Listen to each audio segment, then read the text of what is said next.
آپ نے اکثر دیکھا ہوگا کہ پودا جو ہے وہ ایک تناور درخت کیسے بنتا ہے۔ یہ بہت عمدہ مثال ہے جو نیچر نے آپ کو دی ہے۔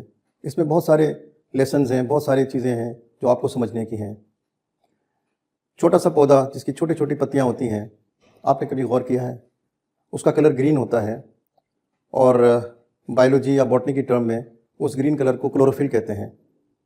اس کا رنگ ہرا ہوتا ہے، اور پتیاں جو ہوتی ہیں وہ جڑوں سے پانی جذب کرتی ہیں، ہوا سے کاربن ڈائی آکسائڈ لیتی ہیں، اور پھر سورج کی روشنی میں ایک کیمیکل پروسیس ہوتا ہے، اسے ہم فوٹو سنتھیسس کہتے ہیں۔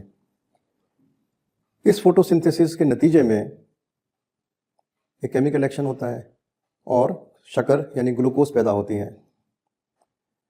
اب آپ دیکھیں قدرت کا کمال کہ وہ شکر جو پتیاں پیدا کرتی ہیں وہ جڑوں کو اور شاخوں کو مہیا کرتی ہیں، سپلائی کرتی ہیں تاکہ ان کی نشو و نما ہو۔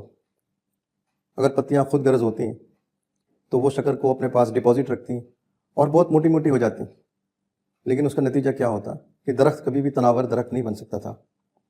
لیکن ایسا نیچر نے آپ کو نہیں سکھایا۔ اس شکر کو یا اس گلوکوز کو پتیاں پورے درخت پر سپلائی کرتی ہیں، اور لہٰذا پورا درخت جو ہے اس کا ہر حصہ گرو کرتا ہے، اور ایک وقت آتا ہے کہ وہ ایک بہت بڑا تناور درخت بن جاتا ہے۔ اب پھر بھی پتیاں جو ہیں وہ شکر پیدا کر رہی ہوتی ہیں، کیونکہ جب درخت تناور بن رہا ہوتا ہے تو اور پتیاں نکلتی ہیں، اور فوٹو سنتھیسس کا عمل ہوتا ہے، اور گلوکوز پیدا ہوتا ہے۔ تو نتیجتاً ایک وقت میں جب وہ سرپلس ہو جاتی ہیں شوگر یا گلوکوز، تو قدرت نے جو ہے اس کو پھل کی صورت میں درخت پر لٹکا دیا ہوتا ہے۔ وہ پھل جو ہم اور آپ کھاتے ہیں اور توانائی حاصل کرتے ہیں۔ کتنی عمدہ مثال ہے۔ اگر آپ غور کریں تو نیچر نے اس مثال کے ذریعے آپ کو یہ سمجھانے کی کوشش کی ہے کہ ویلتھ ڈسٹریبیوشن یا ڈسٹریبیوشن آف ریسورسز کیسے ہونا چاہیے۔ یہ ہمیشہ ایز پر نیڈ فلو ہونا چاہیے، یعنی جس کو ضرورت ہے وہاں تک پہنچنا چاہیے۔ نتیجتاً یہ ہوتا ہے کہ پورا معاشرہ گرو کرتا ہے، اور درخت کی صورت میں وہ درخت قداور درخت بنتا ہے۔ پاکستان میں کیا ہوتا ہے؟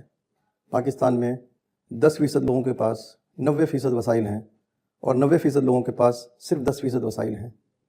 لہٰذا ہم کبھی بھی تناور درخت بن نہیں سکتے۔